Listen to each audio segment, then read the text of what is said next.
السلام عليكم ورحمة الله وبركاته. النهاردة هناخد درس جديد. الدرس ده هو عصر الدولة القديمة. عصر الدولة القديمة ده عصر أي فترة زمنية مرت بها مصر في التاريخ الفرعوني. سميناها دولة قديمة يعتبر لأنها من أقدم الدول القوية اللي ظهرت في العصر الفرعوني. العصر الفرعوني بيتكون زي ما احنا قلنا قبل كده من 30 أسرة. ال30 أسرة دي متقسمة على 3 دول قوية، هي الدولة القديمة والدولة الوسطى والدولة الحديثة. كل دولة هنسميها باسم الشيء اللي اتطورت فيه أو اللي يعتبر من أهم مظاهرها. طب ايه هو الأهم مظاهر الدولة القديمة والفترة دي؟ يعني أهم شيء ظهر في الدولة القديمة دي بناء الأهرامات. يبقى ليها اسم تاني المؤرخين سموها عصر بناة الأهرامات. يبقى الاسم التاني للدولة القديمة اسمه ايه؟ عصر بناة الأهرامات. يبقى إذا عرفنا كده إن الدولة القديمة لها اسم تاني. ليه الاسم التاني؟ اللي هو عصر بناة الأهرامات.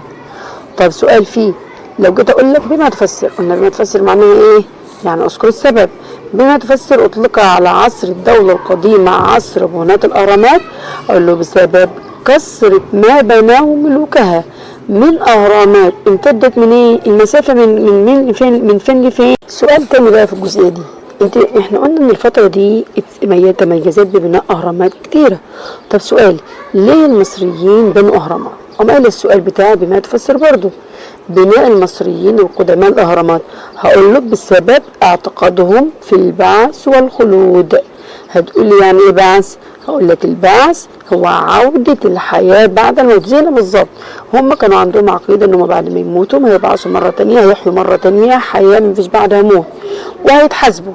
خلاص، يبقى قالك يبقى لازم نحط جثث موتانا في اماكن حصينه وقبور، وعشان كده زودوها بالطعام والشراب اعتقادا منهم انهم بعد ما يموتوا هيصحوا مره تانية ويحيوا مره تانية ويبعثهم ويحاسبوهم في الاخره، وما عادش بعد كده في موت. وزودوا المكان بالطعام والشراب وزينوا الجدران بتاعته بالمناظر. يبقى احنا كده فهمنا ليه عصر الدولة القديمة سمي بعصر بناة الأهرامات، وليه المصري القديم بنى أهرامات أصلا. طيب تعال نشوف أهم ما تميزت به الدولة القديمة. الدولة القديمة تميزت بعدة مميزات، طبعا فيها علماء هندسة وعلماء في العمارة ومهندسين. يبقى إذن أول ميزة فيها تقدم العلوم والفنون والعمارة. 2، التشييد والبناء. التشييد هي نفس معنى كلمة البناء، بناء معابد وأهرامات ومقابر. يبقى تاني حاجة التشييد والبناء والفن الرفيع. الفن الرفيع المقصود به الزخرفة والزينة والألوان، ده كله اسمه الفن الرفيع والنحت. طيب 3، الرخاء والاستقرار. يبقى أنا عندي الرخاء والأمن والاستقرار ده من مميزاتها. يبقى أنا عندي تقدم في العلوم والفنون والعمارة. 2، التشييد والبناء والفن الرفيع. 3، الرخاء والأمن والاستقرار.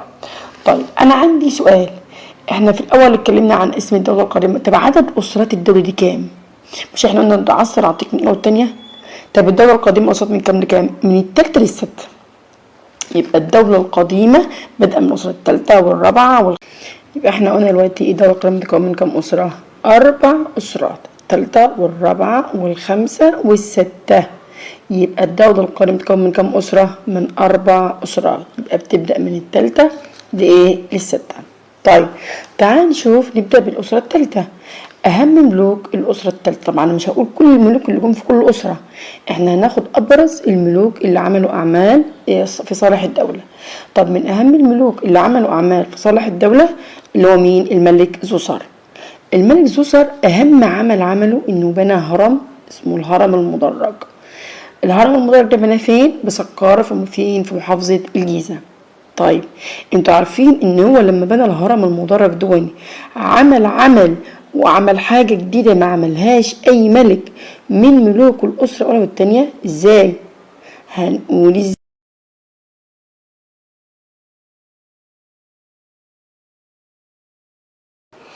هنقول بقى ازاي، ايه العمل اللي عمله مختلف عن غيره.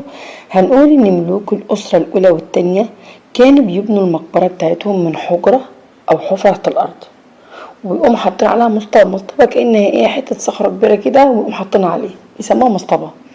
الملك ده قال لا، انا مش هعمل المقبرة بتاعتي كده، انا هعمل المقبرة بتاعتي عبارة عن برضو حجرة او حجرتين، بس بدل ما يبقى فوقها مصطبة هيبقى فوقها 6 مصاطب او طبقات واخدة شكل مدرج، عشان كده سميناها هرم ايه؟ مدرج. طيب سؤال، بما تفسر سمي الهرم المدرج بهذا الاسم؟ هقول سمي بهذا الاسم لأنه يتكون من 6 مصاطب زي ما احنا هنشوف دلوقتي في الصورة فوق بعضها البعض، 6 مصطبة، كل مصطبة أصغر من من اللي تحتها. طب سؤالي، هل الملك زوسر هو اللي بنى الهرم ده؟ طبعا لا، في الوزير بتاعه كان مهندس كبير فهو اللي ساعده في بناء الهرم دوني. الوزير ده كان اسمه امحتب، يبقى يرجع الفضل في بناء الهرم المدرج الى امحتب بقى. طب ايه علاقة امحتب بزوسر؟ كان وزير الملك زوسر الذي ساعده في بناء الهرم المدرج. عشان كده ممكن يجي سؤال، ما العلاقة؟ ما العلاقة بين امحتب والهرم المدرج؟ هقول له امحتب كان وزيرا للملك زوسر الذي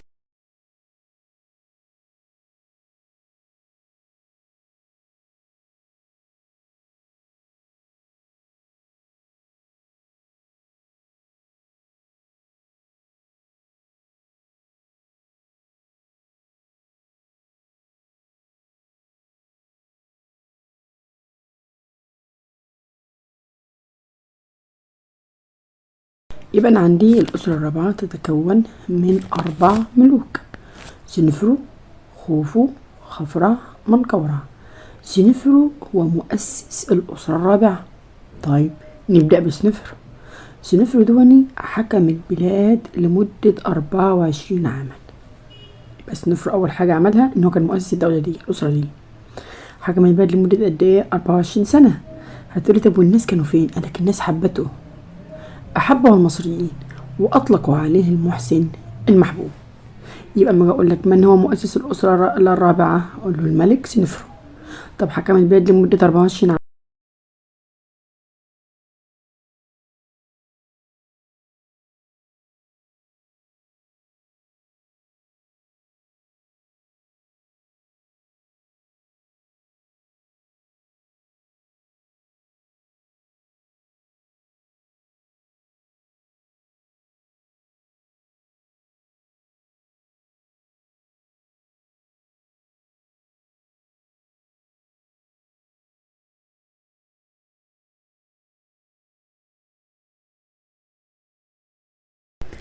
يقوم يجي يسألني عن الملك سنفرو، يقول لي ايه؟ دلل. كان للملك سنفرو إصلاحات داخلية وخارجية. الراجل عمل إصلاحات كتير، ما هو قعد 24 سنة. هقول له حيث قام بتأمين حدود البلاد الشرقية والغربية من الأعداء. بنى هرمين اللي في دهشور. جنب مين؟ جنب هرم زوسر. استخرج النحاس والفيروز من شبه جزيرة ايه؟ سيناء. اهتم بالتجارة الخارجية حيث أرسل أسطولا تجاريا لبلاد فينيقيا. بلاد فينيقيا اللي هي مين وقتي؟ يقولك فينيقيا اللي هي سوريا ولبنان حاليا. يقولك في الامتحان بلاد فينيقيا اللي هي مين؟ تعالى كده ناخد سؤال عن سنفرو. السؤال بيقول لي ايه؟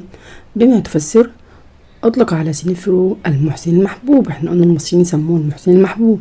طب ليه؟ طبعا لأن الإجابة لأن عهده تميز بالرخاء والاستقرار والسلام. البلد كانت في خير، فيها استقرار، فيها أمن وأمان. يبقى لأن عهده تميز بالرخاء والاستقرار. سؤال تاني عنه لما أجي أقول لك بما تفسر إرسال سنفرو أسطولا تجاريا لبلاد فينيقيا. يعني ايه كلمة أسطول؟ الأسطول عبارة عن مجموعة من السفن بتكون مجهزة لغرض التجارة. يعني سفن مجهزة ان راح اوديها تجيب لي بضاعة وتيجي خلاص. طيب كان بعتها لفين؟ احنا قلنا هنقف عند الجزء ده ان شاء الله من الدرس علشان نكمل الباقي في الفيديو اللي جاي ان شاء الله. بس ما تنسوش نعمل كلنا اشتراك في القناة ونحط لايك بإذن الله عشان يوصلنا كل جديد.